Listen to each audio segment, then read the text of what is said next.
శ్రీ గురుభ్యో నమ. గురు బ్రహ్మ గురు విష్ణు గురుదేవ మహేశ్వర గురు సాక్షాత్ పరబ్రహ్మ తస్మై శ్రీ గురవే నమ. సదాశివసమారంభం వ్యాసశంకర మధ్యమం అస్మదాచార్య పర్యంతం వందే గురు పరంపరా. శ్రోతలకు నమస్కారం. మోహనవాణి తెలుగు పోడ్కాస్ట్ ఛానల్ నుంచి ఉపాధ్యాయులు వెంకటేశ్వరులు మాట్లాడుతున్నాను. ఇది ఒక చాలా అద్భుతమైన రోజుగా అనుకుంటున్నాను. ఎందుకంటే క్రితం శనివారం, శ్రావణ శనివారం, మా ఫ్రెండ్ ఒక అతను సుబ్రహ్మణ్యం గారు ఏమైనా మెసేజ్ పెట్టారంటే, ఈరోజు కలియుగ ప్రతిష్ఠ శ్రీ వెంకటేశ్వర స్వామి వారి అత్యంత ప్రియమైన శ్రావణ శనివారం. ఈ క్రింది భవిష్యోత్తర పురాణ వాక్యం ప్రకారం శ్రావణ శనివారం నందు శ్రీ వెంకటేశ్వరుడు భక్తులందు విశేష అనుగ్రహం చూపిస్తాడు అని చెప్పి వచ్చింది. ఇది వచ్చినప్పటి నుంచి నాకు మనసులో ఎలాగోలా దీనికి ఎలా చేయాలి అని చెప్పి అనుకున్నాను. ముందర ఏదో పాటలు ట్రై చేశాను, కానీ ఇప్పుడు కొన్ని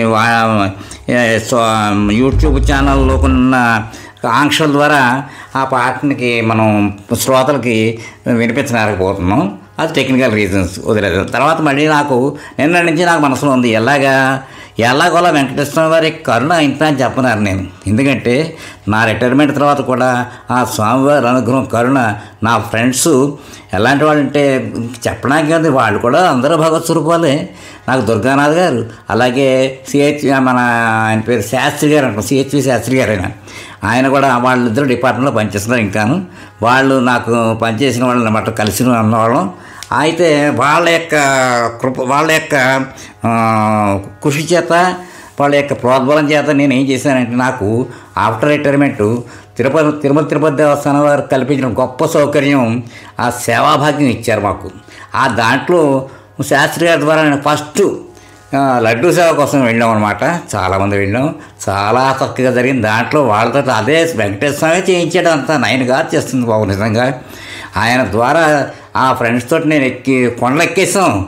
అది అట్లా వెళ్ళి ఆ మహానుభావుడు అలాగా కొండలు ఎక్కించి కాలినడను ఎక్కి ఆ స్వామివారికి సేవ చేశాను, లడ్డూ సేవలు. అలా తర్వాత మా ఫ్రెండ్స్తో చేసుకున్నాను, ఇండివిజువల్గా వెళ్ళొచ్చాను.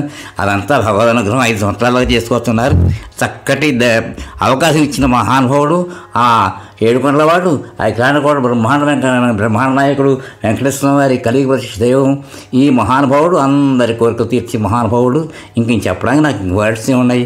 అందుచేత మీ అందరికి కూడా ఈ సందర్భంలో ఏదైనా కొంచెం వినిపిద్దామని చెప్పి అనుకుని ప్రయత్నం చేద్దామని చెప్పేసి ట్రై చేసి నేను నుంచి ఆలోచించి, నాకు ఏదో చిన్నతనంలో మరీ మా నాన్నగారితో పూర్తిగా నీకు కీర్తన నేర్చుకోలేదు. కాదంటే రామకోటలో మ్యూజిక్ కాలేజీ కడుతున్నప్పుడు చక్కగా వైలెన్స్ వాయించేవారు, పాటలు పాడేవారు. ఇదే పరిధానం ఇచ్చిదే అని.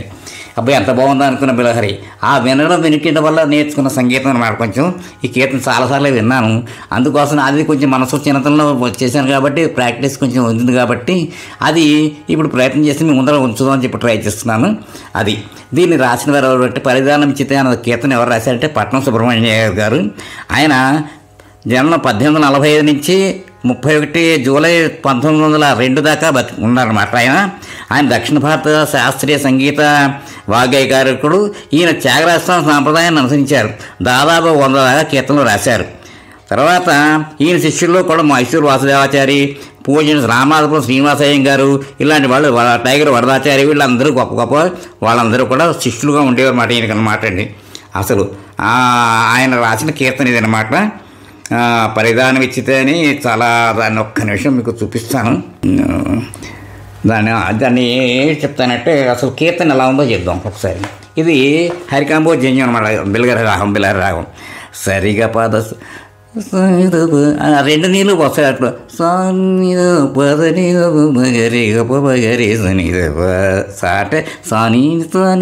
అంటే అలా 2 వస్తాయి, నీళ్ళు వస్తాయి ఇంట్లో.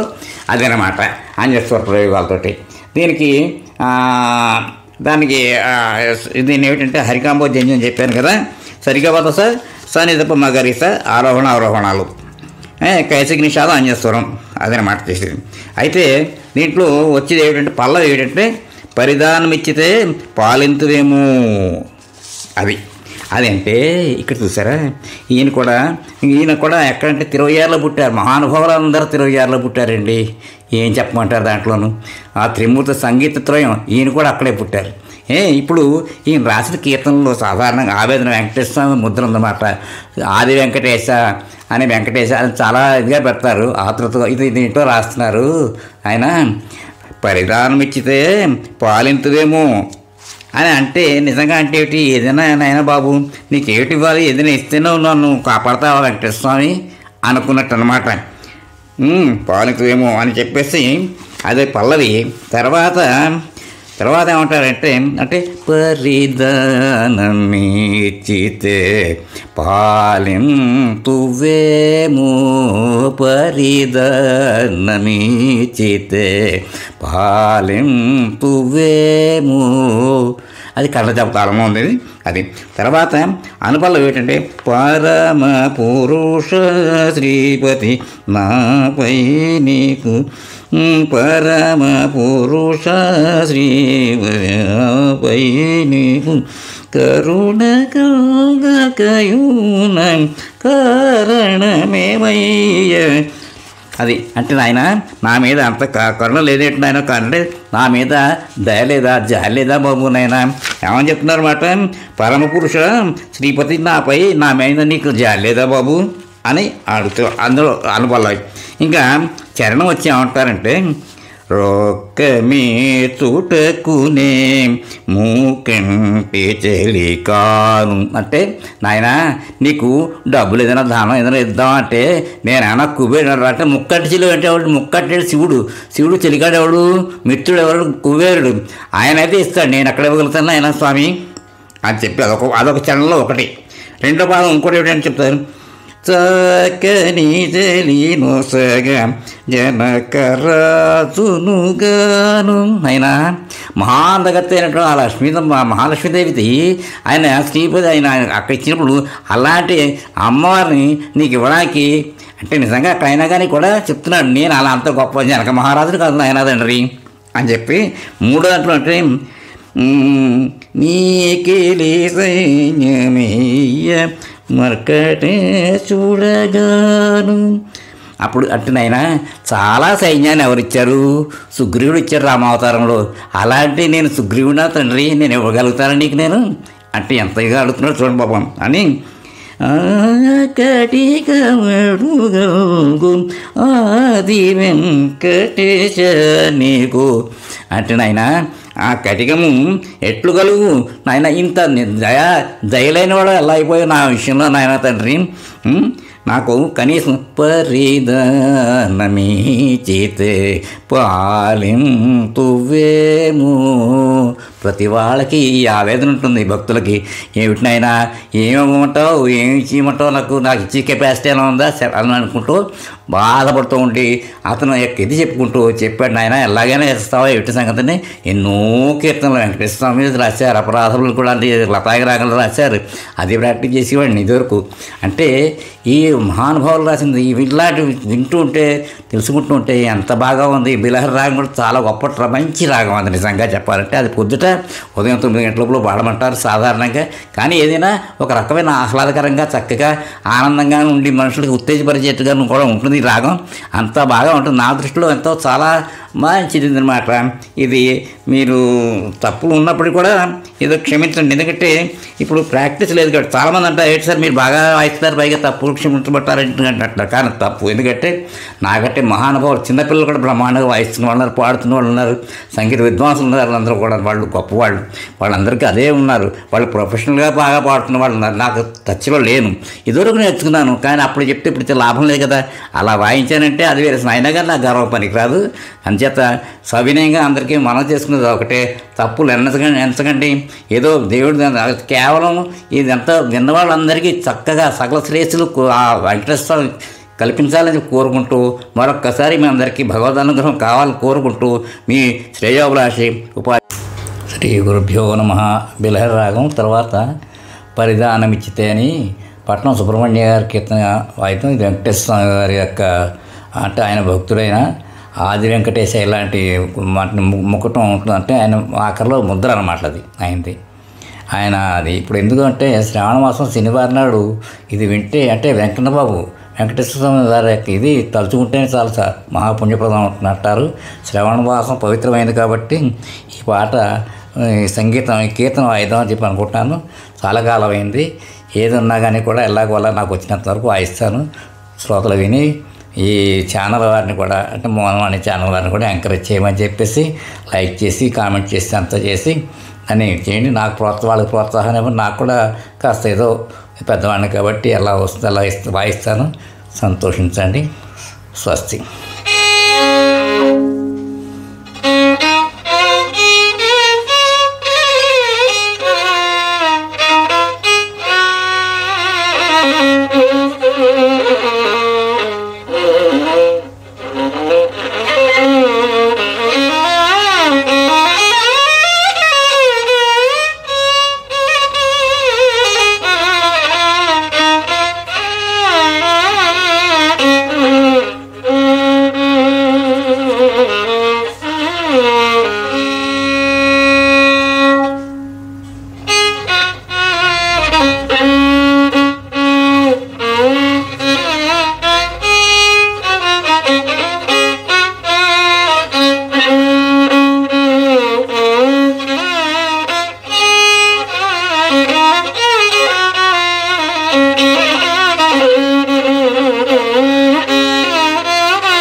మోహనవాణి తెలుగు పాడ్కాస్ట్ వింటున్న శ్రోతలందరికీ హృదయపూర్వక ధన్యవాదాలు. వినండి, వినిపించండి, వింటూనే ఉండండి మోహనవాణి తెలుగు పాడ్కాస్ట్. మీరు వింటున్నారు మోహనవాణి. మా కార్యక్రమాలు మీకు నచ్చితే ఇప్పటివరకు మా ఛానల్కి సబ్స్క్రైబ్ చేసుకోకపోతే వెంటనే ఈ క్షణమే సబ్స్క్రైబ్ చేసుకుని ఆ పక్కనుండే బెల్ బటన్ని మ్రోగించి అందరికీ షేర్ చేసి మీ విలువైన కామెంట్ను కూడా చేసి మమ్మల్ని ప్రోత్సహిస్తారని కోరుతున్నాను.